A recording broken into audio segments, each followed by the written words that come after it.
La violencia de género es la causa principal de muerte en todo el mundo de mujeres de 15 a 44 años de edad con proporciones epidémicas, según la Organización Mundial de la Salud. Solo en Paraguay, en el 2018, hubo 58 víctimas de feminicidio y en el 2022, 70 huérfanos. En 1993 se marcó un hito histórico con la Declaración sobre la eliminación de toda forma de violencia contra las mujeres. Esta convención fue ratificada por el Paraguay por la Ley 605/95. Esta convención situó a la violencia contra las mujeres como una violación de los derechos humanos y como una manifestación de relaciones de poder históricamente desiguales entre hombres y mujeres. Por su parte, la Ley 5777/2016 tipifica el feminicidio en su artículo 50 con una expectativa de pena de hasta 30 años de cárcel a quien matara a una mujer por su condición de tal. También hay suficiente jurisprudencia, como el caso Hugo Aguayo, donde la Corte Suprema de Justicia sentenció que el tipo penal del feminicidio se da cuando se causa la muerte de una mujer en un contexto de discriminación y subordinación cultural. Hoy ya fue desarrollándose eso que a inicios de la década del 60 se hablaba de un reconocimiento de los derechos humanos de la mujer, luego el reconocimiento de los derechos de las mujeres, y hoy ya en el siglo XXI hablamos del reconocimiento de la violencia contra la mujer llamada violencia de género. Hablando también justamente de eso y ciertos grupos políticos que quieren incluso eh, desarticular esa definición o rechazar más bien la existencia de la violencia de género. ¿Qué podemos decir sobre eso? Sobre todo cuando algunos sectores hablan de que hay dudas académicas con respecto a lo que es la violencia de género, incluso a la forma más extrema que es el feminicidio. Sabes que yo siempre sostuve, Vanessa, que no hay mayor mal que la ignorancia, ¿verdad? La ignorancia, el desconocimiento, el hablar sin interiorizarse de estos conceptos que vamos, por eso el problema más grave que tiene nuestro país es la falta de educación, la falta de educación en derechos humanos, la falta de educación en la normativa vigente, ¿verdad? Porque el derecho va evolucionando, ¿verdad? Conforme la evolución de la sociedad.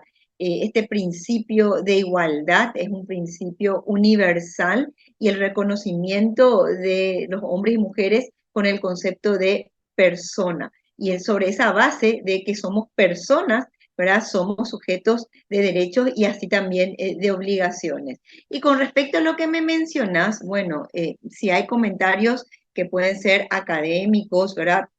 Obviamente la cátedra es libre. Al respecto, a mí me gustaría decirte que esto ya ha llegado incluso a sentar precedentes a nivel de la Corte Suprema de Justicia.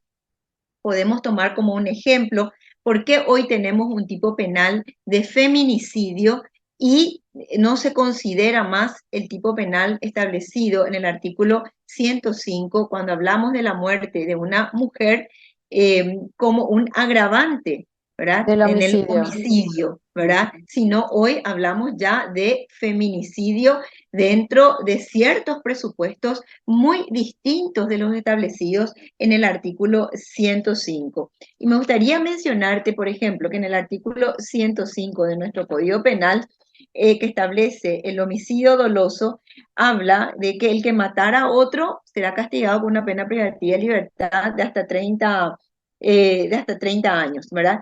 Y la pena podrá ser aumentada hasta 30 años, perdón, hasta 25 era el tipo base, pero aumentada hasta 30 años y el primer presupuesto es en una misma línea cuando matara a su padre o madre, a su hijo, a su cónyuge o concubino o a su hermano. Este es un presupuesto, ¿verdad?, donde la muerte de la mujer está en la misma línea que matar al concubino, que matar al hijo, a la madre. O sea, acá el presupuesto, lo único que existe en un análisis de tipicidad es el que matara a otro y es grave si una de ellas es la madre o es la esposa o la cónyuge. Sin embargo, con la ley 5777 se ha establecido muy bien, ¿verdad? Se ha visibilizado, en primer lugar, lo que es la violencia contra la mujer, la violencia de género, es decir, por ser mujer. Y en ese caso no es lo mismo un homicidio que puede ocurrir contra una mujer que está siendo asaltada y se le tira sus pertenencias, ¿verdad? Y como se niega a entregar sus pertenencias, se produce un disparo, ¿verdad? Acabando con su vida, que matarle a una mujer por ser mujer. ¿Y cómo podemos saber lo que significa por ser mujer? Bueno, por un lado, la Corte Suprema ya se pronunció suficientemente al respecto y en un voto, en una causa, en un recurso de casación, ¿verdad? Se puede entender acá que habla, por ejemplo, dice, se debe señalar que en el tipo penal autónomo del feminicidio inserto en la legislación paraguaya, ¿verdad? No se observa una tipología de crímenes de odio, no requiere odio manifiesto a la mujer, sino que la conducta punible de matar a una mujer se produzca en un contexto de violencia estructural, materializada a través de pautas o costumbres sociales que relegan a la mujer a una posición de subordinación y desigualdad, razón por la que el contexto situacional en el que se produce el hecho es el que debe servir como indicio para valorar si la muerte de una mujer se dio por su condición de tal, permitiendo así una probanza más acertada en torno al dolo del ilícito. Entonces, la premisa, ¿verdad?, que establece nuestra ley 5777, al decir por su condición de tal, es la finalidad de la norma y debe ser analizada en ese contexto, de una manera sistemática. Y esto es muy importante, sobre todo para el operador del sistema. En primer lugar, la legislación penal, de ahí va a la legislación especial, que es la 5777, y la normativa internacional, que es CEDAW y que es Belén do Pará. Ambas ley de la nación, una del año 86 y otra del año 95.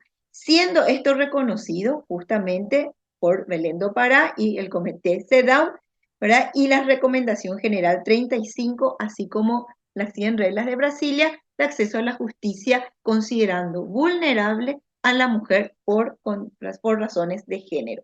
Y aquí quiero subrayar también el enfoque de interseccionalidad. ¿Por qué? Porque esta mujer víctima de violencia eh, por su condición de género en un hecho de feminicidio pudo haber sido igualmente una mujer en condición de pobreza, pudo haber sido una mujer migrante, pudo haber sido una mujer indígena, pudo haber sido una adolescente o pudo haber sido también una mujer adulta mayor. Entonces, ese enfoque de interseccionalidad es muy importante también, que el juzgador, que el operador, que el funcionario del sistema de prevención o de protección a las mujeres en el marco de la ley 5777 tenga conocimiento. Por eso la capacitación permanente y la perspectiva de género al analizar son un imperativo legal que en caso de incumplimiento yo creo que podemos hablar de estar cometiendo o una violencia institucional o una violencia contra la dignidad y ser pasible de sanciones administrativas como establece la ley 5777 en uno de sus apartados. Sí, porque es muy importante la explicación que nos das, porque ya hay una jurisprudencia de la Corte Suprema y no se puede hablar de homicidio y feminicidio como lo mismo. ¿Por qué? Porque, como nos explicabas, la condición de ser mujer, doctora, y eso también, como vos decías, analizarlo sistemáticamente, ya sea con la normativa internacional y también con el contexto, como recuerdo en el caso de Stadecker, el feminicidio de Sabrina Breuer, que estuvimos siguiendo tus alegatos en el juicio oral y público, donde mencionabas justamente la violencia sistemática por la que pasó esta mujer antes de ser asesinada, violencia psicológica y telemática, violencia laboral, creo que también, ¿verdad? Entonces, todo ese contexto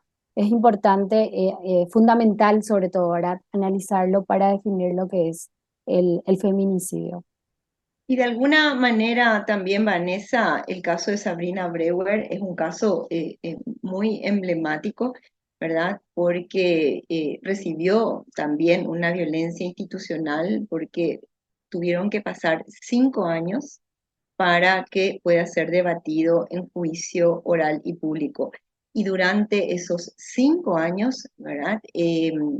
Siguió esa violencia mediática, siguió esa violencia de parte justamente de la defensa, menoscabando la dignidad. Siempre pedimos que estén alertas, ¿verdad? La no culpabilización de la mujer víctima de esa forma extrema de violencia de su propia muerte. No Durante todo el justificaron. debate se trató de justificar, ¿verdad?, en una adicción supuesta, y eso es lo que yo celebro, que finalmente pudimos instalar la perspectiva de género en el debate del juicio oral y público. Cuando escucho a los magistrados inclusive decir y señalar que la adicción, ¿verdad? El que quedó comprobado que era un adicto era el propio agresor, ¿verdad? Y se pudo comprobar la violencia económica que ella padecía, que inclusive era imposible, el que era el proveedor era también su agresor. Claro, le prohibía hasta Sabrina, trabajar en su carrera, ¿verdad? De abogada. ella era una abogada exitosa, capacitada hasta a nivel universitario académico internacional, ¿verdad? Ella fue siendo aislada sistemáticamente, fue siendo controlada, y a partir de esa vulnerabilidad, humillada, siendo víctima de violencia física, psicológica, económica contra la dignidad, y finalmente en una justicia que demoró pero que llegó, y celebramos que hoy hasta el Tribunal de Apelaciones ya se pronunció y quedó como sentencia firme y ejecutoria. Con respecto a los feminicidios, este es un Ujú. camino, es una ruta crítica que no termina con la muerte violenta de la mujer. La familia de la mujer víctima de feminicidio continúa transitando un proceso sumamente doloroso, tan doloroso como la pérdida misma de su familiar en esa forma extrema de violencia. Tienen que enfrentar un proceso penal que con el dolor muchas veces les resulta incomprensible. En otras cosas, la parte civil, la sucesión, estuve escuchando un caso justamente en España, ¿verdad? De que tuvo que la familia ver qué pasaban con los bienes, porque está también los hijos huérfanos. En fin, ellos no tienen fuerza, los abogados, los auxiliares de la justicia, tener que entender lo que es el proceso. Falta mucho, y no solamente en nuestro país, yo creo que falta mucho en todos los sistemas de entender, comprender, sensibilizarse y capacitarse con una justicia especializada que pueda realmente sostener la dignidad de esa mujer que padeció esa forma extrema de violencia por ser mujer, y de su familia que tiene que continuar viviendo, ¿verdad?, con esa trágica muerte y esa vida todavía marcada por las desigualdades, no solamente en el acceso a la justicia, sino también minimizada por la misma sociedad, tolerada y justificada todavía en la mayoría de los casos. Desde el ámbito sociológico se sostiene que no existe el perfil del feminicida, sino más bien una expresión de poder de los varones sobre las mujeres que conlleva una respuesta extrema de violencia, según nos dice la socióloga Maki Pereira. O sea, ¿qué tipo de personas estamos formando hoy en la sociedad que tenemos? Por eso es tan importante que podamos hablar de herramientas como la perspectiva de género para empezar a tener miradas más reflexivas, que desnaturalicen también como formas de relacionarnos que ya están sumamente instaladas. Entonces, y que generan obviamente estas consecuencias más difíciles para las mujeres sobre todo, ¿verdad? Entonces, me parece que si nosotras no metemos este tipo de debates, de información también más certera, más científica también para los niños y niñas, ellos no van a poder formar una visión informada de lo que quieren ser, de cómo quieren crecer, de cómo quieren actuar, de cómo quieren pensar. Yo creo que no estamos más en un momento donde tengamos que coartar la posibilidad de que las personas realmente podamos pensar libremente. Entonces, me parece que son los debates, o sea, acá estamos debatiendo el tipo de sociedad que queremos todas. Y si a mí me preguntas, la sociedad que yo quiero es aquella donde desde niña, desde niño, le demos todo el abanico de posibilidades de información para que ellos puedan realmente tomar sus propias decisiones, que puedan decidir de manera informada, que construyan relaciones amorosas, afectivamente estables y que tengan realmente la posibilidad de relacionarse en igualdad de condiciones, para que realmente no lleguemos a respuestas extremas como el tema de la violencia física y el feminicidio. O sea, estamos generando adultos, adultas rotos, rotas, que no tienen ningún tipo de canales donde formarse como personas. Es algo básico que no estamos haciendo como sociedad. Ujú. ¿Y cuál es la sociedad que estamos teniendo actualmente? ¿Cuáles son desde la sociología las conductas machistas que podemos ver, sobre todo en Paraguay, Maki? Yo creo que podemos analizar algunas cosas incluso como cotidianas, ¿verdad? Ahora justamente a mí me pasó en varios encuentros, en talleres de formación con jóvenes y adolescentes, donde reflexionábamos, por ejemplo, cosas mínimas, por ejemplo, la cuestión del control, cómo se manifiesta el control en una relación de pareja. Desde las pruebas de amor que se dan, por ejemplo, con darles la contraseña de tus redes sociales o tener redes sociales compartidas, desde enviar la ubicación de dónde estás o la foto de dónde estás a cada momento, desde donde los celos se vuelven como algo hasta afectivo para algunos, ¿verdad? O sea, desde colocar, por ejemplo, el tema del tóxico, la tóxica como algo naturalizado, pero sin embargo uno se va viendo las consecuencias que eso a la larga genera en una relación, ¿verdad? Entonces, en realidad acá la puja es poder estar siempre atentas a cómo nuestras relaciones afectivas se van dando y cómo nos afectan, ¿verdad? Cómo se va dando, por ejemplo, no sé, percibir si mi relación de pareja me está aislando de mis amigas, de mi familia. O sea, en qué medida yo estoy solamente concentrada, por ejemplo, solamente en mi novio o en mi novia. En qué medida yo estoy perdiendo cosas más propias, más mías. Entonces, empiezan con situaciones más sutiles, pero que a la larga generan cada vez más control de unas personas sobre Mm. otras. Entonces, Y yo creo sobre, que esos son los indicios que podrían ayudarnos también a mirar que en realidad hay violencia, hay formas de relacionamiento que están basadas en la violencia, que todavía siguen naturalizadas y que eso si crece, detona en algo más grave, ¿verdad? Detona más algo grave. más grave Entonces, que sí. podría ser el feminicidio también. Y eso se Mm. puede ver también desde la sociología, se estudia también las conductas de los feminicidas, porque generalmente ellos asesinan a sus exparejas o a, bueno, a la mujer por su condición de tal, ¿verdad? Que la asesina y se suicidan después. Eh, Hay una conducta, un patrón, digamos, de conducta desde el nivel científico que tienen los feminicidas. Y en realidad yo te diría, Vanessa, que si no, yo no hablaría tanto de perfil, porque eso seguro está ya más en el ámbito de la psicología, pero lo que te diría que en realidad eh, se explica el nivel de ensañamiento que hay en cada uno de los feminicidios eh, por el grado de violencia que estamos generando como sociedad en todos los ámbitos posibles. O sea, nosotros imagínate que si desde chico vos ya crees que sos superior, vos crees que puedes todo, vos crees que las mujeres tienen un lugar de inferioridad que son casi tu propiedad. No tuviste la chance de tener una educación, ¿verdad? Porque nunca lo diste eso, ni siquiera en la escuela. No tuviste la posibilidad ni siquiera de informarte de cómo pueden haber otras formas de relacionarte con tu pareja. Y luego entras en una relación de pareja con un montón de situaciones que se pueden dar y finalmente no tenés tampoco cabida para trabajar la salud mental, ¿verdad? Porque no tenemos tampoco una política de salud mental donde la gente incluso, no sé, perciba luego la idea de que tiene que ir a trabajar, por ejemplo, el manejo de sus emociones.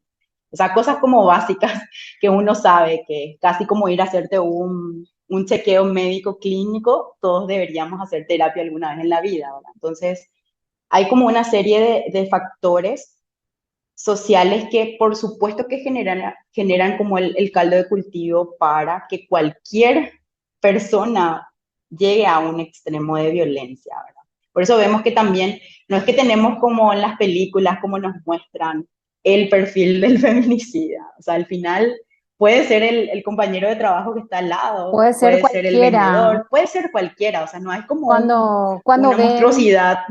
claro, cuando ven que Sí, una mujer quiere salir de ese molde con el que fue educado, exacto. ¿verdad? Desde chico, como se le dice a los niños. ¿Cuántas novias tenés? Y es hasta gracioso, ¿verdad? Cuando se le dice a un varón. Ujú. Pero la nena no, tiene otras condiciones, ¿verdad?